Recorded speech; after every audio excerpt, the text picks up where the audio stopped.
Eu acho que quando a gente transpõe isso e vai realmente pros transtornos alimentares, a gente está falando de uma coisa muito importante.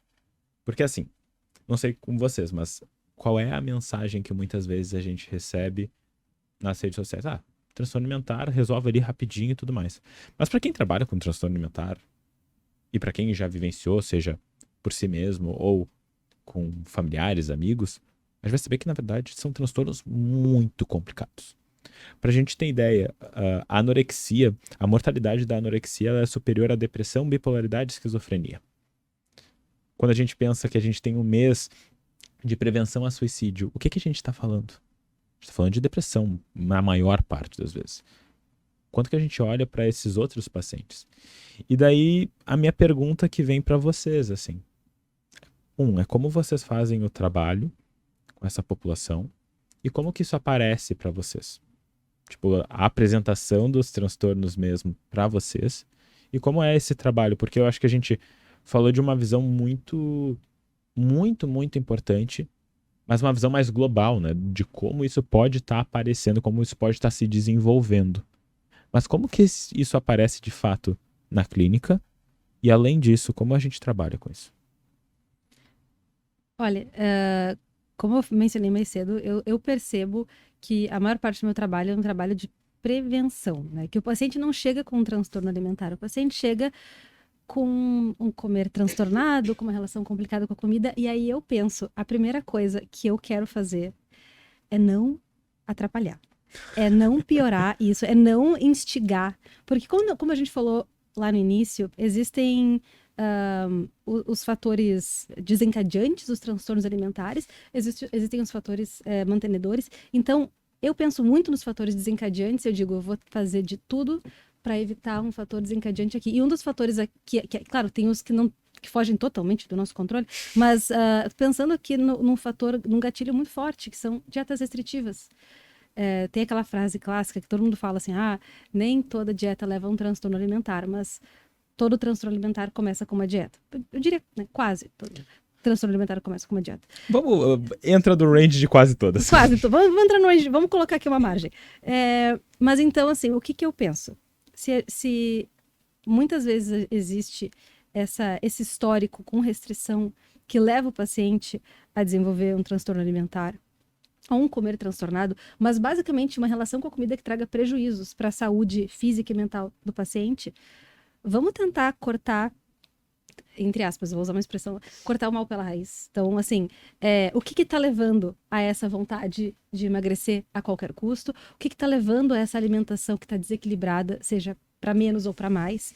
E tentar entender até como a gente chegou até aqui. Então, assim, a primeira consulta é a consulta mais longa, porque tem um histórico que é feito por trás para entender, assim, toda a relação que a pessoa teve com a comida até então.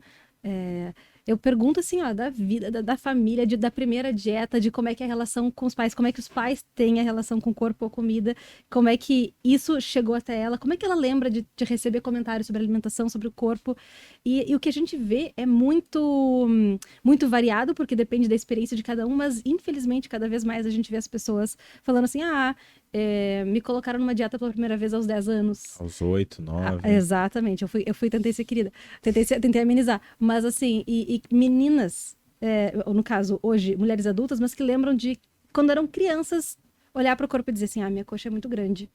Ou, eu sou mais gorda que a minha irmã, então meu corpo é errado.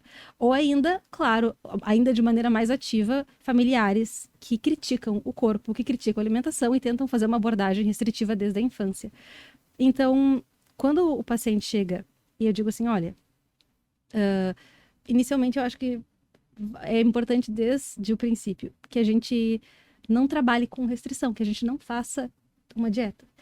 Aí o paciente normalmente fala assim, não, mas eu fiz uma dieta lá que funcionou, eu fiz uma dieta X que funcionou super bem para mim. E aí eu digo assim, vamos tentar olhar para trás, olhar para todas esse histórico de dietas que tu já fizeste.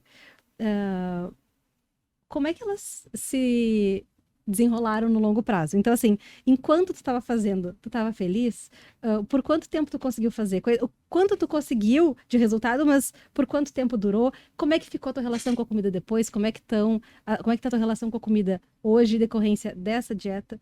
Porque é claro que quando eu digo assim que dietas não funcionam no longo prazo, porque a gente pode olhar estudos que mostram que, no longo prazo, pessoas que fazem dieta restritiva com intenção de perda de peso acabam com mais peso do que as pessoas que não fazem dietas restritivas, especialmente por essa oscilação de alimentação, que acabam levando ao excesso alimentar. E aí as pessoas costumam tentar corrigir e dizer, não, mas funciona assim, eu já fiz aquela dieta X ou Y, que quando eu tinha tal idade, deu certo, eu perdi X quilos. E aí, normalmente, eu tento resgatar um pouco de, mas por quanto tempo tu manteve esse resultado e a que custo? Porque normalmente o tempo é curto e o custo é alto. E o custo tá aqui até hoje com a gente. E vamos começar, então, não fazendo dieta. E aí a gente faz um trabalho de desconstrução de todas aquelas crenças e julgamentos que a pessoa teve até então em relação ao que comer, ao quanto comer, para a pessoa reaprender a perceber o seu corpo e respeitar o seu corpo. Eu acho que isso é uma palavra muito importante, né? Respeitar que o corpo precisa de comida e que não é errado comer e que não é errado sentir fome e que, como tu falou mais cedo, né, das questões interoceptivas, a gente vai se reconectar com essa consciência interoceptiva de perceber o que o corpo precisa, em que momento, o que faz a gente se sentir bem. Porque até mais cedo tu falou das questões que as pessoas confundem em relação ao comer intuitivo. E o comer intuitivo leva muito em consideração o que faz a gente se sentir bem. Quais alimentos, em que quantidade, em que contexto, em que circunstância. Não é um comer tudo a qualquer hora, o tempo inteiro. É literalmente olhar para dentro e perceber como é que a minha alimentação pode me ajudar a fazer eu me sentir bem, fisicamente, mas também mentalmente. Acho que é muito legal tu dividir isso, né, Laura? Porque tu falou trabalha com comer intuitivo, eu trabalho muito com autocompaixão. E o pessoal também traz muito essas ideias, né? De que a autocompaixão, então se for me tratar com mais compaixão, então eu vou engordar 300 quilos, né? Porque eu não vou cuidar mais de nada, enfim. Mas quando a gente fala em autocompaixão, é muito cuidado. Cuidado consigo mesmo e entender a motivação. Em vez de uma motivação crítica de eu só vou ser aceito se eu tiver um corpo ideal, ou eu tenho que ter esse corpo para garantir que eu não vou ser rejeitado, talvez faça sentido para mim, por termos de saúde, por termos de mobilidade para algumas coisas, talvez eu perder um pouco de peso ou não, e é conseguir olhar para isso. Mas como que os pacientes chegam em sessão? Eu digo que todo mundo. Eu nunca tive um paciente clínico que não tinha alguma questão com termos de imagem corporal ou de práticas alimentares. E isso diz muito da cultura que a gente vive. Porque todos nós somos atravessados por essa cultura de restrição alimentar, de alimentos proibidos, de culpa, de vergonha em relação a determinados tipos de práticas alimentares. E eu digo ao mesmo tempo que transtornos alimentares, se não for o mais, é um dos transtornos mais difíceis de serem tratados na prática clínica. Até o que a gente tem de evidência dentro da literatura suporta um pouco esse teu comentário, né? Totalmente, porque a gente não tem nenhuma evidência tão consolidada assim para transtornos alimentares em termos de psicoterapia, infelizmente. Por que é tão difícil tratar transtornos alimentares? Porque a nossa luta é com a cultura. A gente está dizendo uma coisa para o paciente em sessão e ele está ouvindo de todo o resto dos amigos, da família, da mídia, um discurso completamente diferente.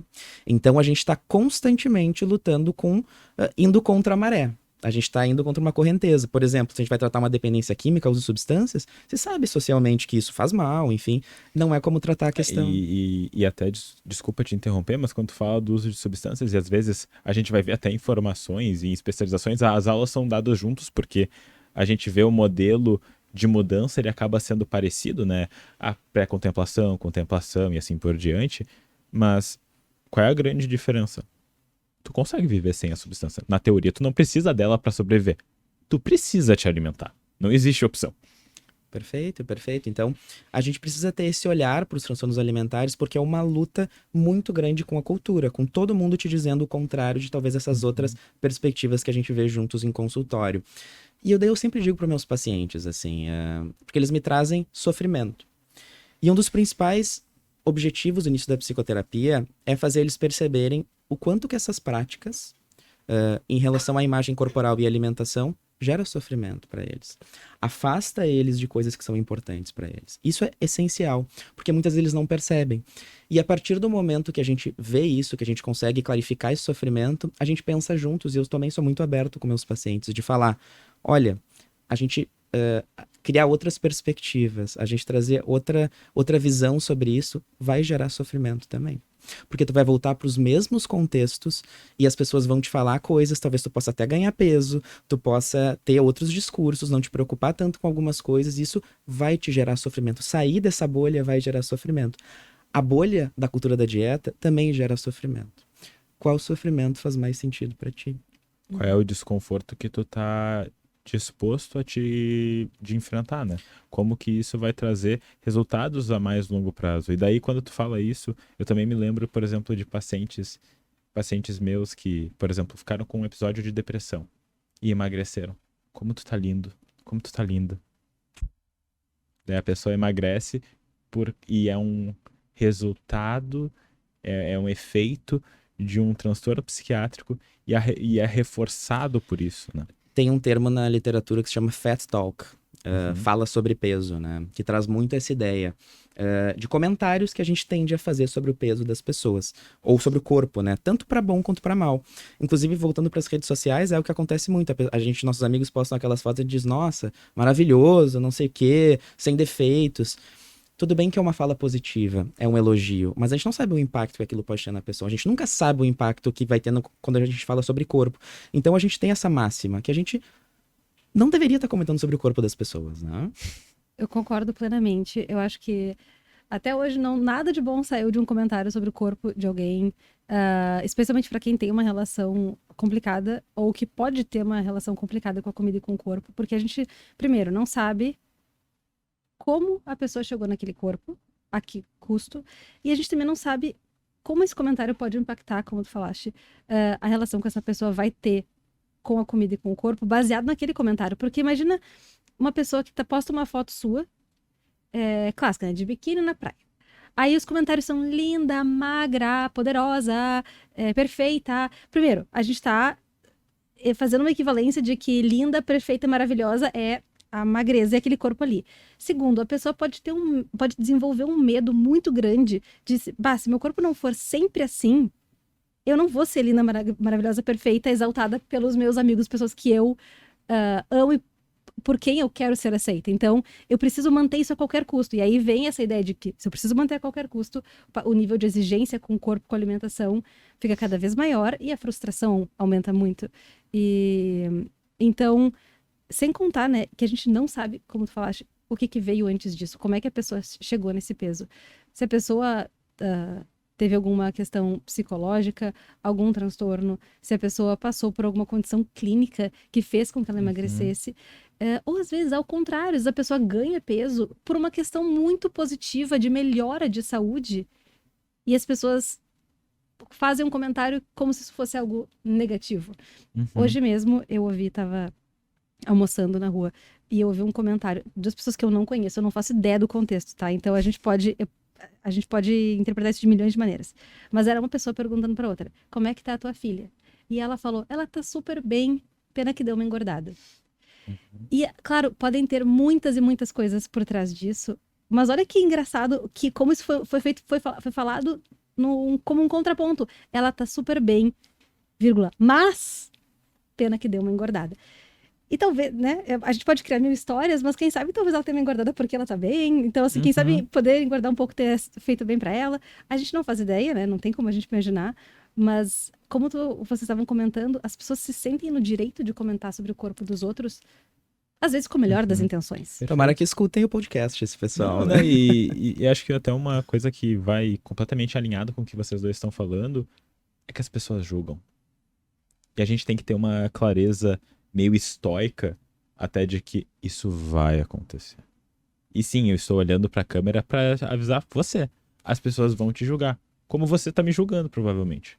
Isso faz parte e vão te julgar por causa do teu corpo. Mas a grande questão é como que tu tá te enxergando em relação a isso e quais são os objetivos pensando nesse maior bem-estar. E daí eu não falo nem nessa questão de saúde do Tem doença, não tem doença, tem transtorno, não tem transtorno. Porque eu trabalho com terapia cognitivo-comportamental e terapia do esquema. Então, principalmente no meu trabalho, eu vou entender que existem lados, né? Então, existem essas internalizações, essas mensagens que foram internalizadas de como tu deve ser. E se tu não for assim, o que que isso significa? Que tu vai ser rejeitado, que tu não vai ser amado, e assim por diante. E o nosso trabalho, principalmente nessa abordagem, que também já tem algum grau de evidência científica importante nesse momento, a gente precisa combater essas mensagens. Porque como que essas mensagens elas estão te ajudando no teu objetivo e no teu bem-estar? E daí a gente vai ter alguma evidência dentro da literatura de como o contexto que a gente vive, ele vai estar relacionado com o desenvolvimento de mensagens que vão ter um conteúdo negativo no nosso humor e, consequentemente, no nosso estado de ser, no self mesmo, quando a gente pensa em self, na construção de self, como isso também vai ter esses resultados que podem ir para um transtorno alimentar, um transtorno de humor, transtorno de ansiedade ou qualquer outra coisa nesse sentido. Eu acho importante vocês terem falado de julgamento. Talvez já tenha acontecido com vocês falando sobre essas temáticas que a gente está conversando hoje, de em aulas, em palestras, pessoas trazerem um julgamento até para nós, ou fazerem aquele pessoal que levanta a mão assim, faz uma pergunta, olha só, mas obesidade não é algo ruim? Tu tá defendendo, tu tá romantizando a obesidade? Ontem eu fui dar uma palestra numa universidade e vieram essa pergunta. Isso é apologia, então, à obesidade? Exato. E isso é muito importante, gente, porque muitas pessoas escutando esse discurso gera resistência, porque então esse pessoal aí tá dizendo que tudo bem. E, gente, o grande ponto é que a gente sabe que obesidade pela literatura acaba tendo associado a problemas cardiovasculares, a diabetes, enfim, existem associações. E se sugere, muita gente defensoras da cultura da dieta e toda essa perspectiva trazem. Não, mas a cultura da dieta ela está instaurada por saúde. Porque a gente sabe que existe essa série de quadros de saúde nocivos, né, de doenças associadas à obesidade, então a gente quer reduzir isso. Qual é o problema aí? A grande maioria dos estudos de prevalência, em termos de... E tem até um estudo que traz uma curva de crescimento de obesidade populacional. Demonstra... O que foi publicado no New England. Né? Exatamente. Demonstra que houve um aumento nos últimos anos, desde os anos 70 que eles pegam, que teve um aumento e cada vez aumentando mais. Eles deram uma projeção, análise estatística, que até 2048, a maior parte, mais 50% da população vai chegar na vida adulta obesa. E por que isso é importante, gente? Isso diz que a cultura da dieta está instaurada. Mas as pessoas não estão ficando mais magras. Pelo contrário, as pessoas estão aumentando o peso. Então, será que a cultura da dieta é uma estratégia efetiva para perder peso e, acima de tudo, para deixar as pessoas mais saudáveis, para promover saúde? E a gente daí precisa pensar, e eu acho que vocês vão concordar comigo, que quando a gente fala sobre todas essas questões, a gente está falando também de políticas de saúde pública. Porque a gente está falando... Óbvio, dentro de uma normalidade. E normalidade é um termo estatístico, ou seja, onde a maior parte da população fica. Sim, vão ter pessoas que vão ter obesidade de grau 2, por exemplo, ou até obesidades mais graves, assim, e vão estar com seus exames de sangue tudo certinho. Bom, mas se a gente olhar dentro da literatura, o que está dentro da normalidade é que isso não ocorre. A gente não está fazendo apologia para um lado ou para o outro, mas a gente está falando de dados científicos para a gente poder pensar. Porque senão, não é defender um lado e defender o outro, mas é defender um olhar diferente sobre uma cultura vigente que diz que se a gente não tem o corpo da pessoa que olha no espelho, qual a sua desculpa de hoje? Que tá tudo errado. Mesmo que tu não queira levar em consideração tudo isso que a gente está falando hoje, do impacto psicológico, social das pessoas disso, mas vamos adotar uma perspectiva pragmática. Totalmente assim, o que funciona? A cultura da dieta não tá funcionando. Se o ideal, o que as pessoas objetivam, quem tá escutando, que tá pensando, bom, eu acho que as pessoas têm que ter mais saúde, têm que emagrecer, esse discurso não funciona. Não funciona. A estratégia tá errada. Não funciona. E agregado a isso, a gente tem uma série de evidências que demonstra o impacto desse discurso nas pessoas. Gente, fazer dieta é um dos maiores preditores de transtornos alimentares e de obesidade na vida adulta.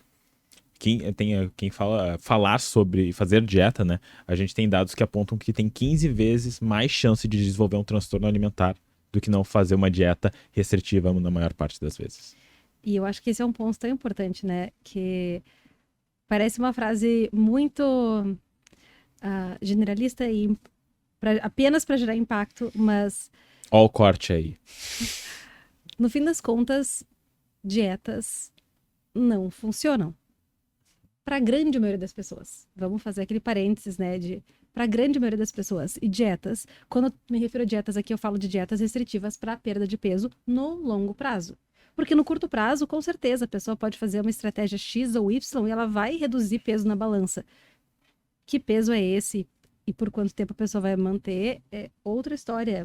E também, o que vai gerar de repercussão dessa dieta, dessa estratégia, na relação dela com a comida e na relação dela com o corpo também é um outro fator muito importante. Mas vamos olhar apenas para a parte numérica. Se a gente está tentando fazer um controle de peso na sociedade, se esse fosse o objetivo, e se esse é o objetivo que as pessoas estão se referindo, fazer dieta não tem se mostrado eficaz, eficiente, porque as dietas, elas têm um tempo de duração, as pessoas não conseguem manter as dietas por muito tempo e, consequentemente, não conseguem manter os resultados dessa dieta por muito tempo. E aí a gente tem muitas consequências negativas da pessoa ter feito essa dieta. Então a pessoa pode até dizer assim, não, mas é que eu só quero emagrecer pontualmente para um evento X ou Y, então vou só fazer uma dieta aqui rapidinho, depois eu volto a comer normal. Só que essa dieta, por si só, essa restrição energética, seja uma restrição calórica, seja uma restrição de grupos alimentares, seja uma restrição de horário de alimentação, o tipo de restrição que for, vai gerar impactos tanto na saúde física quanto na saúde mental. Ou seja, tanto na parte metabólica, na parte hormonal, na parte de percepção dos sinais de fome, de saciedade, vai gerar impacto também na saúde mental. Então, muitas pessoas acabam fazendo dieta porque querem melhorar essa autoestima, mas se a gente for olhar para a literatura, a gente vê que dietas têm a tendência a ser associadas com autoestima mais baixa e isolamento social. Então, assim, fazer dieta não tem funcionado, porque a pessoa faz por um certo período de tempo, depois ela não consegue manter o resultado, aí então é aquela máxima, a pessoa quer perder 5 quilos, faz uma dieta, perde 5, para a dieta, ganha 7. Tá, agora eu tenho que perder 7, então faz uma dieta, perde 7, para a dieta, ganha 10. Então fica sempre naquela bola de neve de engorda, emagrece, e essa oscilação de peso por si só é mais danosa à saúde do que um peso um pouquinho acima do que ela gostaria, mas que ela consegue manter. E daí entra até aquelas questões dos comportamentos que as pessoas acabam tendo para fazer manutenção ou redução de peso. Por exemplo, a gente vai ver hoje, acho que para vocês dois, como para mim, quantos pacientes de vocês vêm falar de Ozempic? E nada contra a medicação, ela tem sua indicação clínica clara, mas como pode existir um uso inadequado da medicação. E esse é um ponto também que a gente precisa levantar. Indicação clínica é diabetes originalmente, né? Uhum. E off-label agora, acho que a Anvisa já autorizou para uso no auxílio de questões de emagrecimento, né? O tratamento de obesidade. Exato. Então, mas ainda assim tem um uso abusivo, que o pessoal tá realmente sem prescrição médica nenhuma. Mas é um acesso a um recorte da população, porque também é uma medicação extremamente cara ainda no Brasil, então é um recorte muito pequeno da população. E eu só queria fazer um adendo, porque a Laura falou, que eu achei muito interessante, a questão da autoestima. Que legal que trouxe esse termo, porque a gente fala muito sobre autoestima quando a gente fala em questões de imagem corporal. E a gente que trabalha com autocompaixão tem um certo receio com esse termo, com autoestima. Vamos saber. Porque autoestima, como é que fica a nossa autoestima quando a gente termina um relacionamento ou quando a gente toma um fora, por exemplo? A gente não diz autoestima tá no chão. A autoestima te abandona nos momentos que tu mais precisa dela. E a literatura sugere que a autoestima está altamente correlacionada com traços de narcisismo. Ou seja, pensem em pessoas com altos níveis de autoestima que vocês conheçam. Não são pessoas que às vezes até têm comportamentos um pouco hipercompensatórios, como a gente chama na terapia do esquema, ou que compensam às vezes, não, porque eu posso tudo, eu sou muito bom, enfim. Então, a gente pode começar a questionar um pouco essa ideia de autoestima quando a gente fala de corpo. Até porque a autoestima, essa ideia de, não, tu tem que se achar bonito o tempo inteiro. Gente, alguém consegue fazer isso? Será que alguém consegue acordar todo dia de manhã e se olhar no espelho e dizer, nossa, tô maravilhado com o que eu tô vendo? E será que se alguém faz isso, isso não é patológico em algum grau? E isso entra no que a gente estava falando antes. A insatisfação corporal, todos nós dividimos. Todos nós temos insatisfação corporal. Será que é esse o problema? Será que o problema é estarmos insatisfeitos com o corpo? O que a literatura e o que o meu mestrado está indicando é que talvez não. Tem um novo conceito que a gente está falando aí, que é investimento na aparência.